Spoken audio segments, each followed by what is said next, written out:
ఒక కంపారిజన్ స్టడీని చూద్దాం. ఈ కంపారిజన్ స్టడీలో డెసిమల్ నెంబర్ రాస్తాను, తర్వాత బైనరీ నెంబర్ రాస్తాను, తర్వాత ఆక్టల్ రాసుకుందాం, తర్వాత హెక్సాడెసిమల్ రాసుకుందాం. ఓకే, డెసిమల్ నెంబర్ 0, దానికి బైనరీ నెంబర్ 0నే. 1 బైనరీ నెంబర్ 1నే. 2 తీసుకున్నాం అనుకోండి, 2ని ఎలా రాస్తామంటే 10 అని రాస్తాం. సో 10 అంటే 2 power 0, 2 power 1. 2 power 0 అంటే 0, 2 power 0 అంటే 1, 1 into 0 0, 2 power 1 అంటే 2, 2 into 1 2.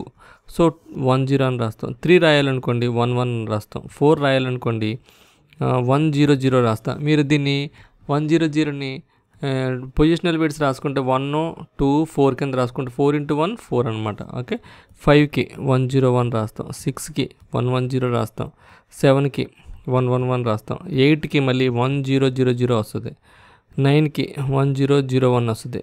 సో దీని వెయిట్స్ ఎంత? 1, 2, 4, 8, 8 into 1 8. దీనికి 1, 2, 4, 8, 8 plus 1 9.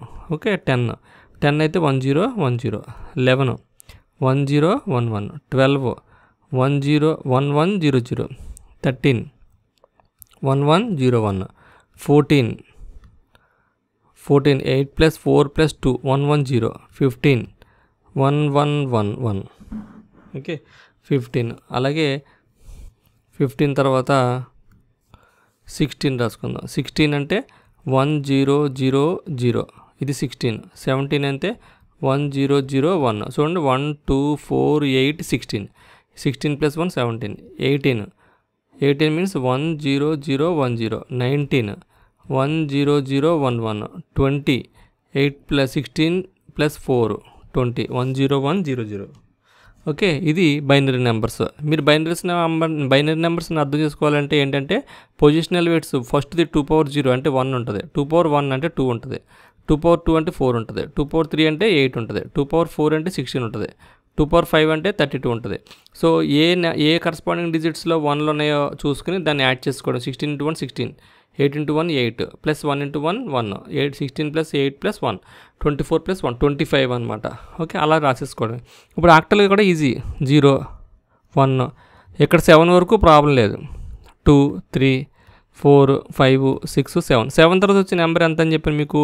8 బదులు వచ్చే వాల్యూ ఎంత? 10, 11 12 13 14 15. 10 11 12 13 14 15 16, తర్వాత 17. తర్వాత వచ్చే వాల్యూ ఎంత? 17 తర్వాత 20 21 22 23 24. 17 తర్వాత వచ్చే వాల్యూ ఇది నెక్స్ట్ నెంబర్ వచ్చేస్తుంది. అదే హెక్సాడెసిమల్లో రాసుకున్నారనుకోండి 0 1 2 3 4 5 6 7 8 9. ఇది కామన్. 9 తర్వాత 10 వాల్యూకి ఏమొస్తుంది? A B C D E F వస్తుంది 15కి. ఓకే, 15 తర్వాత వచ్చే వాల్యూ 16 రావాలి, కానీ 16 బదులు ఏమొస్తుంది? ఇక్కడ 10 వస్తుంది. ఎంత వస్తుంది? 10 11 12 13 14 వస్తుంది. సో ఈ విధంగా వస్తుంది. అలాగా మళ్ళీ 15 తర్వాత వచ్చే వాల్యూ ఎంత అంటే 20 వస్తుంది. సో ఇది ఆల్రెడీ మనకు ముందే చెప్పాను. ఈ విధంగా మీరు డెసిమల్ ఈ విధంగా మీరు డిఫరెంట్ నెంబర్ సిస్టమ్స్ని అర్థం చేసుకోవచ్చు. ఓకేనా? Thank you.